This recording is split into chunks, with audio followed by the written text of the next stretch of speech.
November 20th, 1917, hundreds of British tanks roll through Cambrai, France. Machine guns tear through infantry. German artillery shells flip tanks and bury men alive under them. By the end of the day, tens of thousands of troops will be dead. But let's change one thing. Instead of clunky Mark IV tanks rolling over the war-torn landscape comes something no one understands. An M1A2 Abrams main battle tank, a 70-ton giant dropped into the battlefield nearly 75 years too soon. Gas turbine engines screaming like a jet, armor forged from composites and depleted uranium, and a 120mm smoothbore gun that can obliterate anything in its path. So what happens when a single modern tank, backed by nearly a century of military advancement, goes head-to-head with World War I era Germany? Is it enough to change history? Will it make an impact at all?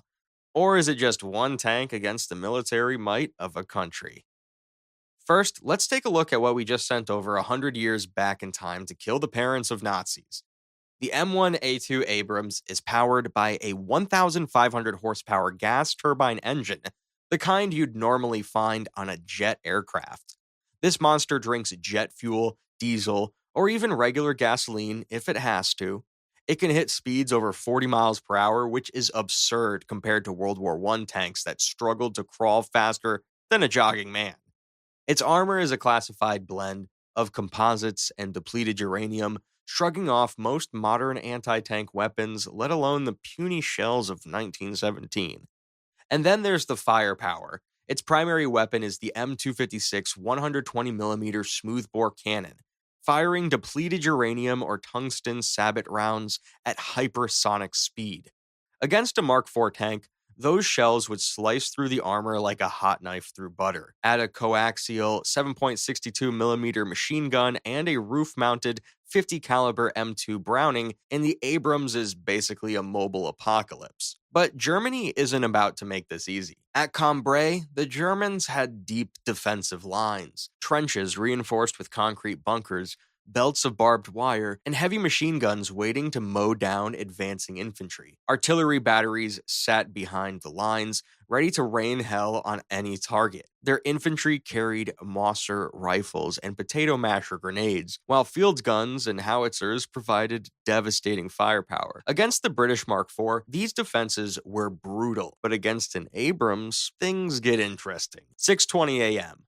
The first German machine gunners opened fire, stitching lines of bullets across the advancing British infantry. In the historical battle, entire platoons were wiped out in seconds. But today, a thunderous crack rips through the air. The Abrams fires its first high-explosive shell. A concrete bunker disintegrates in an instant, wooden beams and stone blocks erupting into the sky. Machine gunners who once commanded no man's land are vaporized in a single strike. The tank switches targets. A German strongpoint hidden behind sandbags and barbed wire vanishes in a second blast. Troops nearby are thrown into the air by the shockwave. The ground shakes like an earthquake. Soldiers accustomed to the slow, clumsy bark of 6-pounder guns have no frame of reference for the raw violence of a 120mm shell. 6:45 a.m. German officers scrambled to deploy field artillery. The 77mm FK-96NA gun had been the backbone of German defenses, deadly against British tanks. Crews swing their cannons toward the Abrams and open fire. Shells scream across the field and smash into its armor, but the impact is meaningless. Designed to withstand modern sabot rounds traveling at twice the speed, the Abrams composite armor shrugs off World War I steel like pebbles against a battleship, and the tank doesn't even slow down. The Abrams responds. A single round of armor-piercing ammunition smashes into the German gun position, turning cannon and crew into a fireball. Where British tanks might take hours to break through artillery defenses, the Abrams can eliminate them in seconds. Infantry rushed forward, behind the Abrams. In the real battle, British troops often had to clear trenches by hand, fighting room by room with grenades and bayonets. Now the Abrams coaxial machine gun rakes the line, spraying thousands of rounds per minute. Trenches collapse under continuous fire. German troops, who once stood their ground even against tanks, break and scatter in panic. Horses bolt from the noise, carts overturn, and officers scream for order that never comes. 7:30 a.m. The Abrams rolls into the heart of the German defensive line. Normally, this would take British forces most of the day. Now, the ground shakes as its treads grind through barbed wire, crush trench walls, and roll straight over machine gun nests.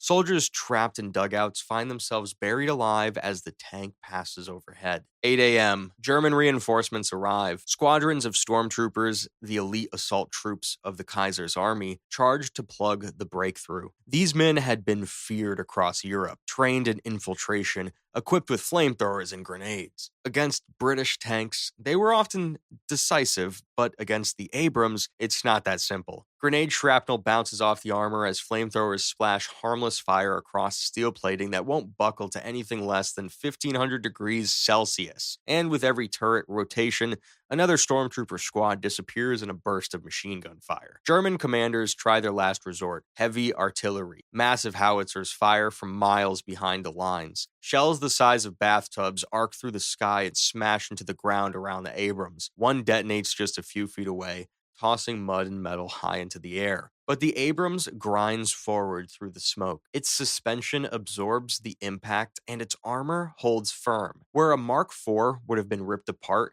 the Abrams keeps moving. 9 a.m.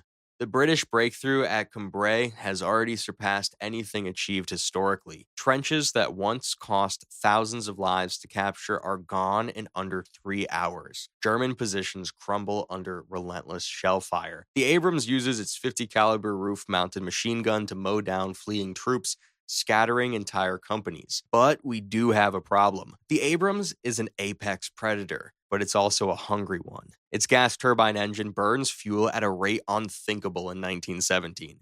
60 gallons an hour, and it only carries enough for about 250 miles under modern logistics. Here, there are no supply trucks, no JP-8 fuel, no mechanics trained to handle its engine. The British refuel their Mark IVs with gasoline refined from coal. That fuel, full of impurities, would destroy the Abrams turbines in literal minutes. The tank still fights, but the gauge runs low. Every shell fired, every yard crossed, every engine roar drains its reserves. Officers can already see the smoke thinning, the engines scream softening. The Abrams clears another bunker line, but the end is near.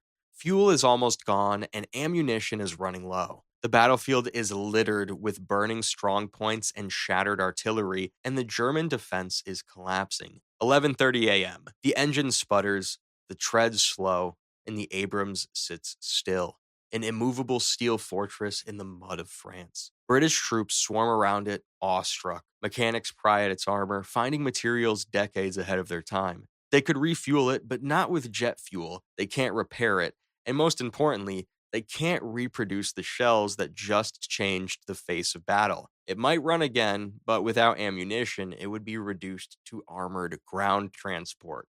For a few hours at Cambrai, the Abrams was unstoppable. It dominated while on the battlefield, saved thousands of British lives, and terrified remaining German troops into retreat. It was a success, but it could not last. It won a battle, not a war. And while it tormented the Germans for a morning, its impact ended as soon as the engine died. At the end of the day, World War I would rage on at a scale the Abrams couldn't really make much of a difference in. Or what do you think would happen? And if you're curious what would happen if an F-22 Raptor fought in World War I, check out the video on the screen now. Thanks for watching.